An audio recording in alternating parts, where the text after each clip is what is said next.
Hello friends, मैं Vipin Jain, founder of learn UKT with Vipin Jain. आज आपके साथ एक ऐसे स्टॉक को डिस्कस करने आया हूं जो कि इस समय डिस्काउंट पर काम कर रहा है, यानी कि अपनी बुक वैल्यू के आसपास है। और देखा जाए ये शेयर का प्राइस लगभग 120 रुपये के आसपास इस कंपनी का इस समय प्राइस चल रहा है। और ये कंपनी देखा जाए इस समय ग्रोथ के पाथ पर है। लगातार अगर हम देखें तो कंपनी की परफॉर्मेंस दिन पे दिन सुधरती जा रही है। और ये कंपनी जिस सेक्टर को बिलोंग करती है उस सेक्टर के शेयर के चले बिना कभी भी बुल रैली कंप्लीट नहीं हो सकती। दरअसल ये कंपनी बैंकिंग सेक्टर को बिलोंग करती है और जिस तरीके से सेक्टर के लिए पॉजिटिव हेडविंड चल रही हैं, क्योंकि आने वाले समय में अब यहाँ पर इंटरेस्ट रेट घटने वाले हैं, उसका अब इनको सीधा सीधा फायदा दिखने वाला है। और मज़े की बात यह है कि जो बैंक की परफॉर्मेंस एट प्रेजेंट चल रही है, जो पिछले समय के अनुसार ये बैंक अपनी परफॉर्मेंस दिखा रहा है, उस बेसिस पर देखें तो बैंक के सभी चीज़ों पर अच्छी खासी ग्रोथ है।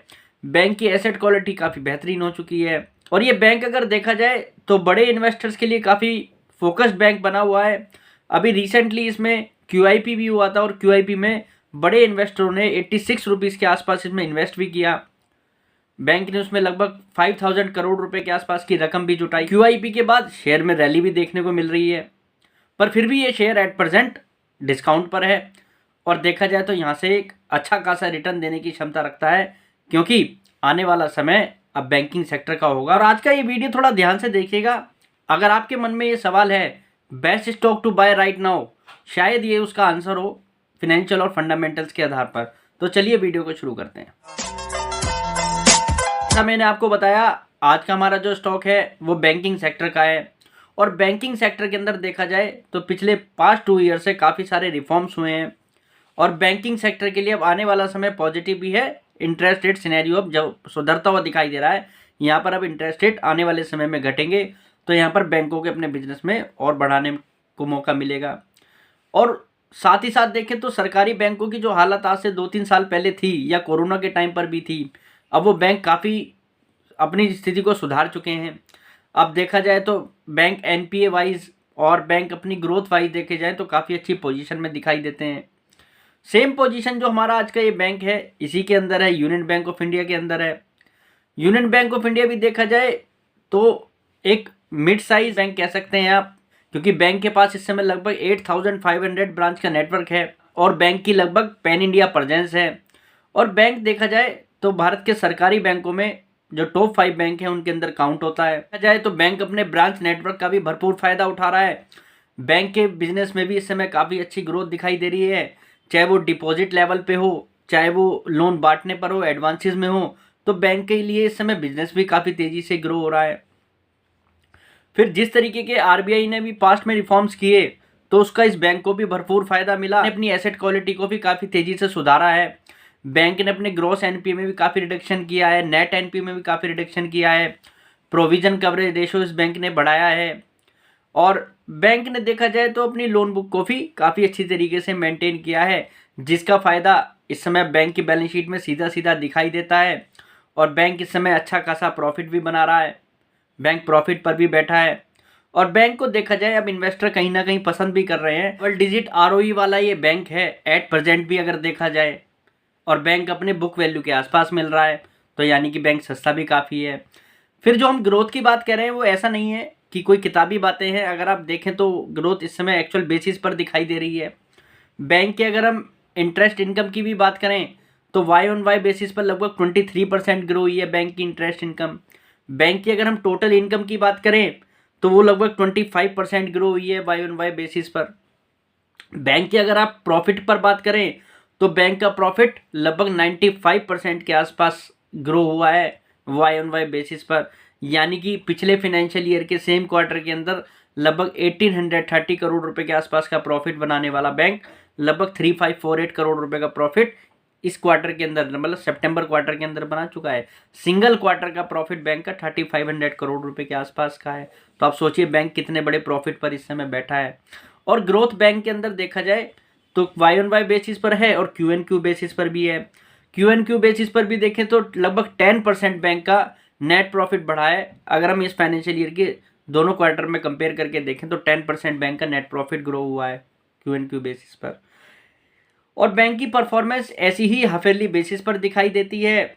हाफ ईयरली बेसिस पर लगभग 27% बैंक की टोटल इनकम बढ़ी है और बैंक का जो प्रॉफिट है वो लगभग 100% के आसपास बढ़ा है। यानी कि पिछले फाइनेंशियल ईयर के अंदर जो बैंक का प्रॉफिट 3400 करोड़ रुपए के आसपास था वो 6800 करोड़ में बदल चुका है। 6800 करोड़ का profit bank half yearly basis पर बना रहा है, तो बैंक काफ़ी अच्छे प्रॉफिट पर भी इस समय बैठा है। फिर बैंक की एसेट क्वालिटी की भी जैसे मैंने आपसे बात करी उसमें भी काफ़ी सुधार है। बैंक का नेट इंटरेस्ट मार्जिन भी 3% प्लस के आसपास दिखाई देता है। बैंक ने एनपीए को तेज़ी से रिड्यूस करा है। तो बैंक ने सभी वर्टिकल में यहाँ पर अच्छी खासी तेज़ी दिखाई है। फिर हम बैंक के अगर पोर्टफोलियो की बात करें, लोन पोर्टफोलियो की, तो बैंक का जो आरएएम पोर्टफोलियो है, रिटेल, एग्रीकल्चर और एमएसएमई के लिए जो बैंक का पोर्टफोलियो है उसमें भी काफ़ी अच्छी यहाँ पर ग्रोथ दिखाई देती है। बैंक का जो आरएएम पोर्टफोलियो है वो लगभग 15% ग्रो हुआ है वाई ऑन वाई बेसिस पर।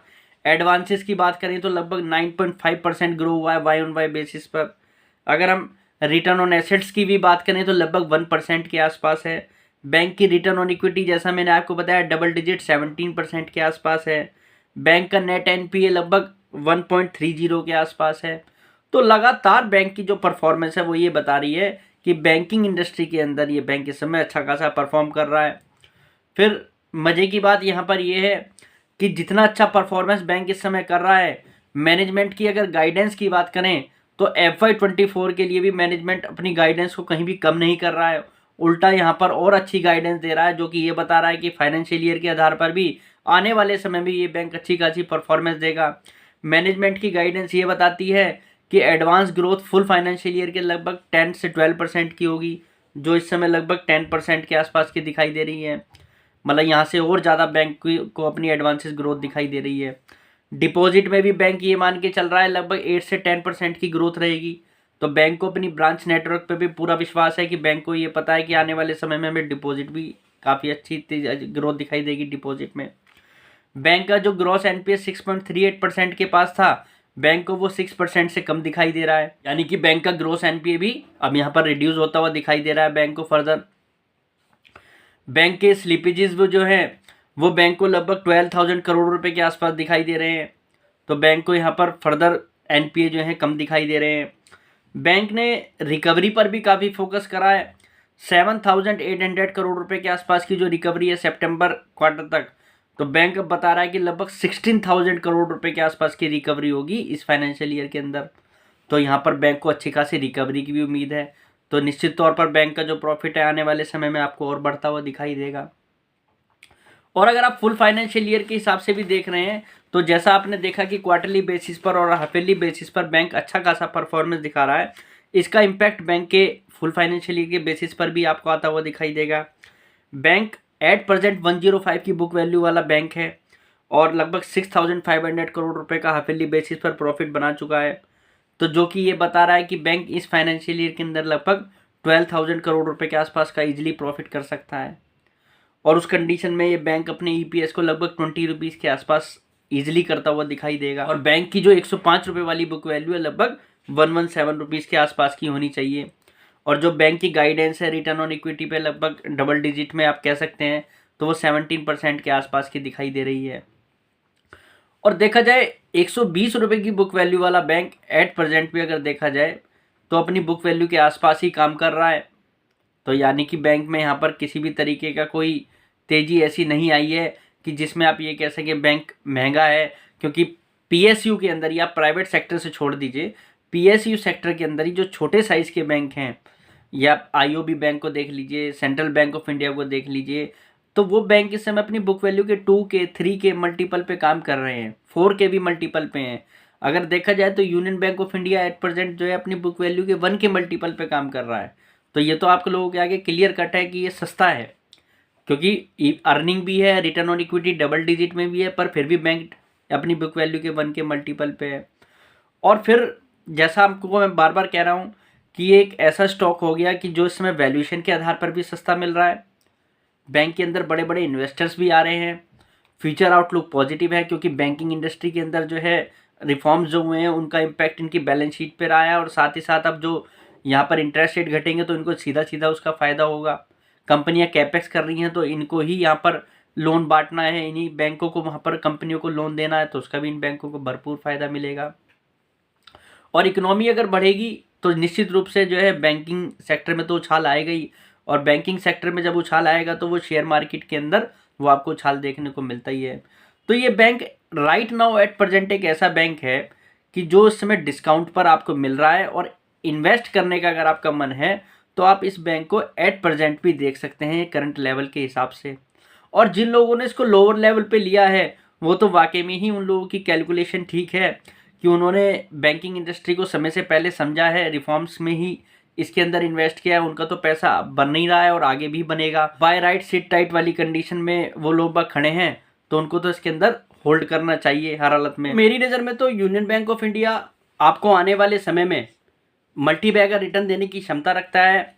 और इस बैंक को भी देखा जाए वैल्यूएशन के हिसाब से जो स्मॉल साइज बैंकों को वैल्यूएशन मिल रहे हैं तो इसको भी मिलने चाहिए। और अगर ये बैंक देखा जाए तो अपनी बुक वैल्यू के अगर 3-4 के मल्टीपल पे आ जाए तो उस कंडीशन में आपको यहाँ पर 360 से 500 रुपये तक का भी टारगेट दिखाने की क्षमता रखता है और अदर बैंक की वैल्यूएशन के आधार पर। तो ये यहाँ पर निश्चित रूप से एक लॉन्ग टर्म सेफ इन्वेस्टमेंट दिखाई देती है कि यहाँ पर आपको अगर आप रिटर्न नॉर्मल भी मान कर चल रहे हैं तो आपका एक नॉर्मल रिटर्न तो आएगा ही आएगा। अगर बैंक को वैल्यूएशन अच्छे मिल गए तो आपके लिए एक मल्टी बैगर स्टॉक हो सकता है विद सेफ्टी देखा जाए, क्योंकि वैल्यूएशन काफ़ी कंफर्टेबल है इस समय और ग्रोथ बैंक के अंदर ज़बरदस्त है। तो उम्मीद करता हूँ आज का ये वीडियो आपको बैंकिंग इंडस्ट्री को समझने में भी मदद करेगा। और साथ ही साथ अगर आपके मन में आज जो सवाल है कि एक ऐसा स्टॉक जो इस समय इन्वेस्ट करने के लिए फेवरेबल हो, उसका भी शायद ये जवाब बन सके आपके लिए। तो आज के इस वीडियो में इतना ही, कल फिर मुलाकात करेंगे नई वीडियो के साथ। फिलहाल के लिए नमस्कार।